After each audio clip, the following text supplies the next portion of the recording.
Bismillah ar-Rahman ar-Rahim. Good evening. You're watching the news from the Sultanate of Oman television. Press the headlines. With snowfall and hails at its peak in mid-east, the Red Cross and Crescent appealed for urgent emergency supply in support of Syria refugee in Lebanon and Jordan. The French anti-terrorist forces surround a building where two men suspected of attacking Charlie Hebdo Weekly are holed up. And wholesale fish central market in Barqa witnesses an increase of incoming catch since its opening, with sales surpassed 1.2 million Omani riyals.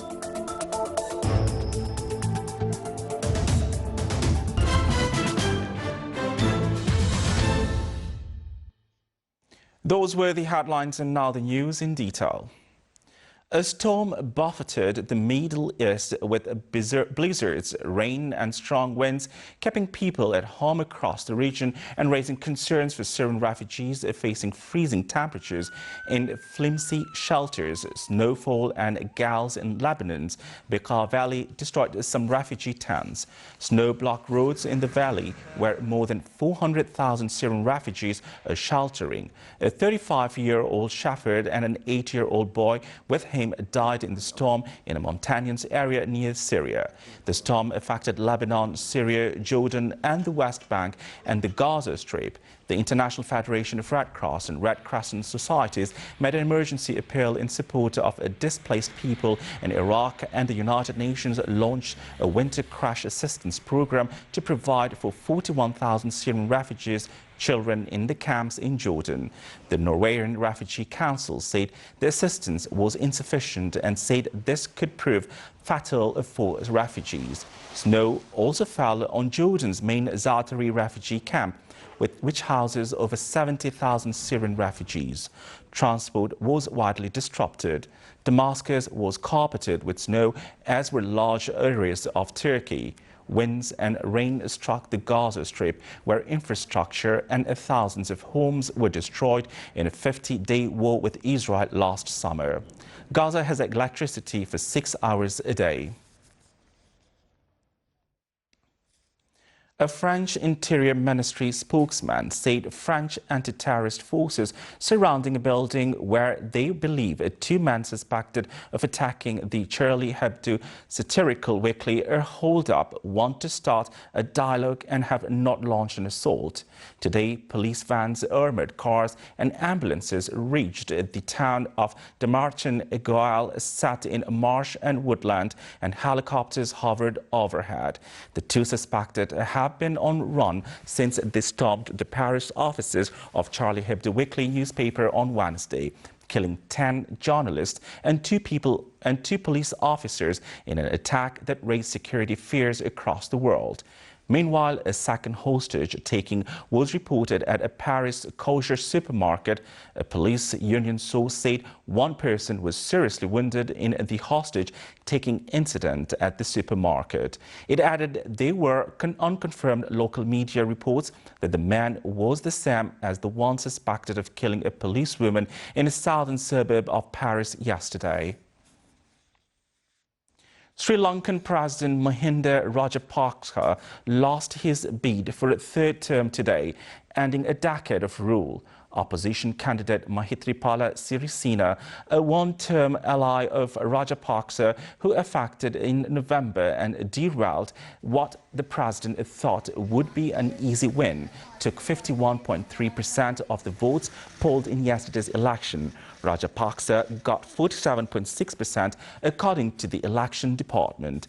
Celebratory firecrackers were set off in the capital, Colombo, after Rajapaksa conceded his defeat to 63-year-old Sirisena, who has vowed to root out corruption and bring constitutional reforms to weaken the power of the presidency. Sri Lanka's stock market climbed to its highest in nearly 4 years.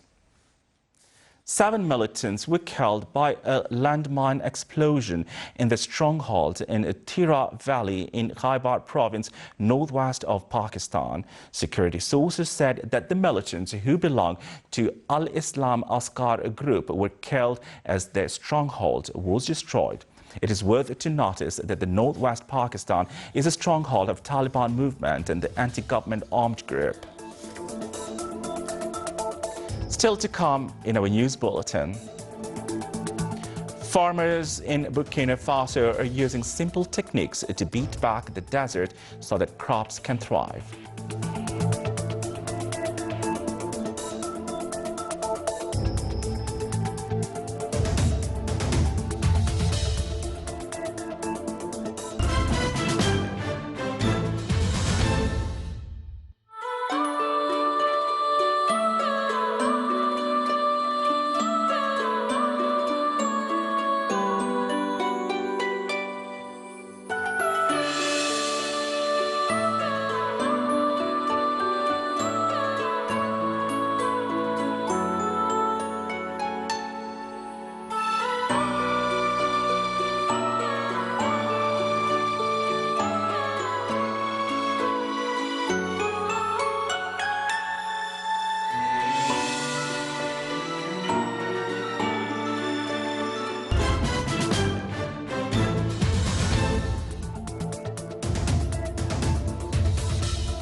Welcome back to the news from the Sultanate of Oman television. Haiti's January 12th anniversary of the 2010 earthquake turned up at a time the country is facing a political uncertainty. More details in the following report.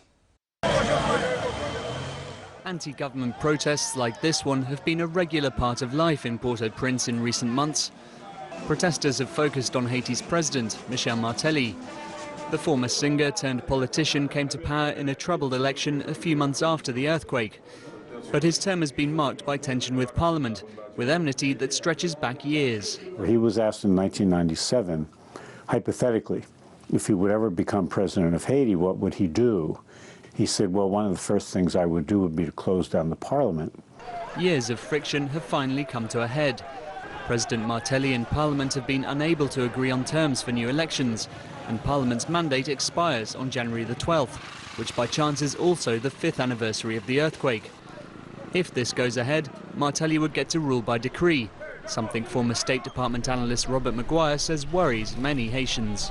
They don't want him to be able to rule by decree because I think they fear that he will be out of control and his worst instincts will take over, and those worst instincts being ones that are not very supportive of democratic institutions or process. As the deadline approaches, moves have been made to reach a compromise, including this key recommendation from a commission appointed by the president. The application of the solution demands sacrifices from all sides. The sacrifice required of the Prime Minister is to understand that today his resignation constitutes an essential element in the search for a solution. Prime Minister Laurent Lamotte did indeed resign, with this man, Evans Paul, now nominated to replace him. But he and his cabinet still need to be confirmed by Parliament by January the 12th. Time is ticking, though a deal is still possible. It will be very difficult for these parties to agree with each other because they are not used to compromising.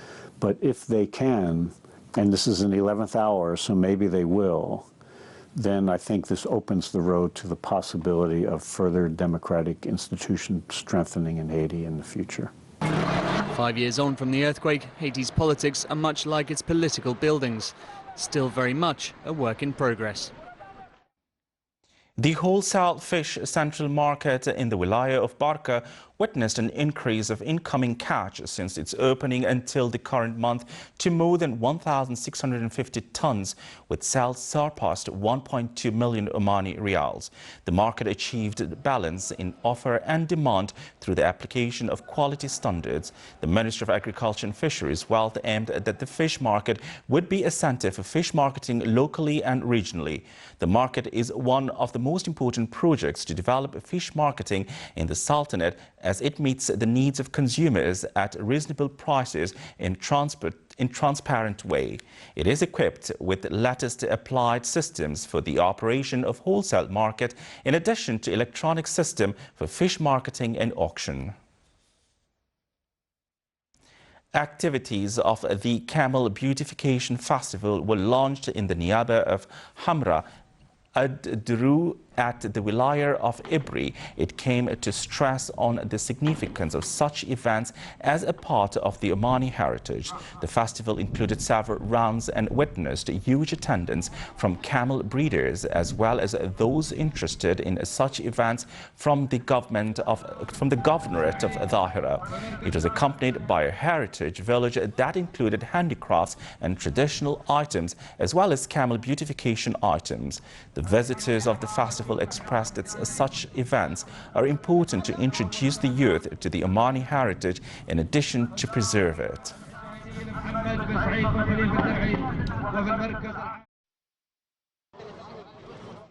In Burkina Faso, where once was a stony semi-wasteland, are now verdant crop fields, rescued from relentless desertification by a simple farming technique. Here's a report. This was once a stony wasteland, but over the past 30 years, farmers in Burkina Faso have used simple techniques to beat back the desert so crops can thrive. In the small hamlet of Rim, near the border with Mali, farmers used the zai, or stone contour method, to rehabilitate depleted soil. It was a question of using stones to make small barriers, which form a cordon, slowing down the runoff water, letting it filter into the soil rather than running down the slope. This infiltration is what allows the plants to grow. These practices have transformed lives in the landlocked West African state, where 80% of people rely on farming. I have a family of 11 people. At the moment, my store is full of grain I haven't touched. I also have plenty of beans. This is thanks to the technique of stone barriers, which we introduced. An estimated 500,000 to 740,000 acres of barren land have been rehabilitated in this way, an area roughly the size of Luxembourg. But in a region threatened by the advancing Sahara, there is more to be done. There are still many families who've not had the chance to change. They know and they want to adopt these practices, but they need the means. It doesn't take a lot, but the resources need to be directed to those who need them to implement these practices. The success of sustainable farming is bringing food security to the impoverished former French colony. But it's also helping stop a rural exodus that's straining resources in urban centres. Instead of being lured by the city, a new generation of young villagers see their future on the land.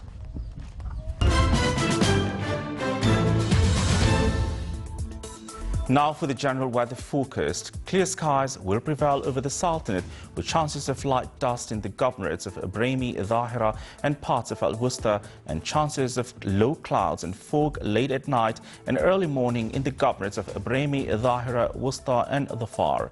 Winds will be northwesterly light to moderate over the coastal areas overlooking the Arabian Sea. Rest of the Sultanate, it will be westerly to northwesterly light to moderate. Seas will be moderate along the coast of the governorate of Musandam with a maximum wave height of 2 meters and slight along the rest of the coast with a maximum wave height of 1.25 meters.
This is the Sultanate of Oman television. Before we end tonight's bulletin, here are the main points once again. With snowfall and hails at its peak in the Mid-East, the Red Cross and Crescent appealed for urgent emergency supply in support of Syrian refugees in Lebanon and Jordan. The French anti-terrorist forces surround a building where 2 men suspected of attacking Charlie Hebdo weekly are holed up. And wholesale fish central market in Barca witnesses an increase of incoming catch since its opening, with sales surpassed 1.2 million Omani riyals. With that, we come to the end of tonight's news bulletin. From all of us here at the studio and the newsroom, it's good night.